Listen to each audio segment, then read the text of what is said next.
J'enseigne le cours Droit des affaires en pharmacie et ce cours-là est constitué tout d'abord d'une vidéo de présentation que je fais et qui est présentée aux étudiants. Donc, en début de semaine, chacun des étudiants, sur un thème précis, va regarder, visionner ma vidéo de présentation. À la fin de la vidéo de présentation, je vais également lancer une question de la semaine, une question d'actualité, une question philosophique, et en forum, donc en groupe de 8 à 10, chacun de mes étudiants devra donner son point de vue sur cette question-là de la semaine. Donc, pendant 7 jours, ils vont échanger ensemble et ils vont faire part de leur vision aux membres du groupe. À la fin de la semaine, un représentant de chacune des équipes doit me faire un résumé de la réponse qui est ressortie de leur équipe pour la question de la semaine. Ce représentant-là, en plus, doit me faire part des questions qui sont demeurées en suspens à la suite du visionnement de mon vidéo. À la fin de la semaine, une classe virtuelle a lieu. Cette classe virtuelle-là n'est pas obligatoire, mais à ce moment-là, les étudiants qui s'y branchent ont la chance de répondre à leurs interrogations, puis surtout de pousser encore plus loin la matière qui pourrait avoir demeuré en suspens ou qui les intéresse. La classe virtuelle, bien sûr, va reprendre le forum, mais l'objectif de la classe virtuelle, c'est toujours plutôt de répondre aux questions qui n'ont pas eu de réponse, ou aux questions qui n'ont pas été claires, soit dans le cas de problème ou dans la vidéo de présentation que j'ai faite du sujet de la semaine.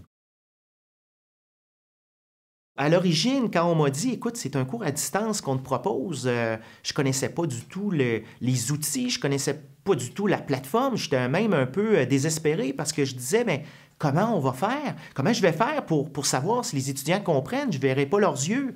Comment je vais faire pour savoir si ma matière les passionne? Je ne verrai pas leur visage. » Je voulais qu'ils puissent échanger entre eux autres. Je ne voulais pas toutes leur donner les réponses toute cuite. Je voulais qu'ils puissent réfléchir, je voulais qu'ils puissent développer ensemble. Bien entendu aussi, je voulais voir les visions de chacun parce que le droit, contrairement, par exemple, dans le domaine de la pharmacie, c'est des scientifiques, c'est noir ou blanc. Le droit, c'est gris souvent. Mais aujourd'hui, je pense que ce qui est intéressant dans le cours, c'est qu'il y a un mix des deux. Il y a un mix de la technologie. Puis cette technologie-là me permet de voir aussi tous les étudiants lors des classes virtuelles parce que pour ceux qui ne connaissent pas ça, ils peuvent allumer leur caméra vidéo de leur ordinateur et je suis capable de voir leur visage. Je suis capable de voir chacun de mes étudiants. Moi, sur le plan pratique, mon rôle, c'était à l'origine de préparer les capsules, puis par la suite, tous les échanges dans les forums, je me fais un devoir de les lire personnellement. Parce que si je veux que le cours soit aussi bon, si je veux que les étudiants soient passionnés, je ne peux pas me permettre de faire lire ça par une secrétaire ou quelqu'un d'autre de mon bureau. Donc, effectivement, je me discipline à tous les matins à lire les messages, à les guider, les étudiants. Et par la suite, bien entendu, c'est moi qui vais lire toutes les questions qui sont demeurées en suspens au cours de la semaine pour être prêt pour ma classe virtuelle. C'est principalement la question, je pense, qui est d'intérêt ou la question d'actualité. C'est ça qui va faire en sorte que les étudiants seront motivés ou pas à participer au forum.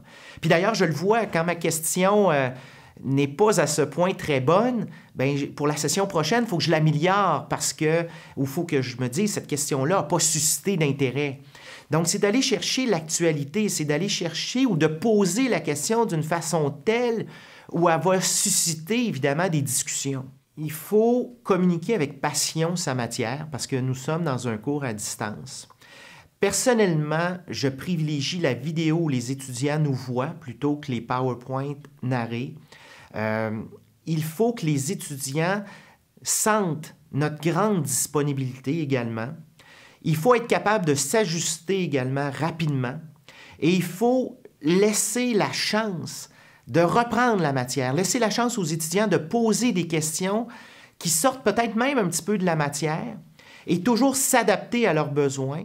La technologie nous amène à un niveau où on a les avantages de la classe normale en classe, tout en permettant d'écouter ce cours-là quand les étudiants veulent, quand, évidemment, ils sont prêts, puis de pousser plus loin l'enseignement de façon extraordinaire.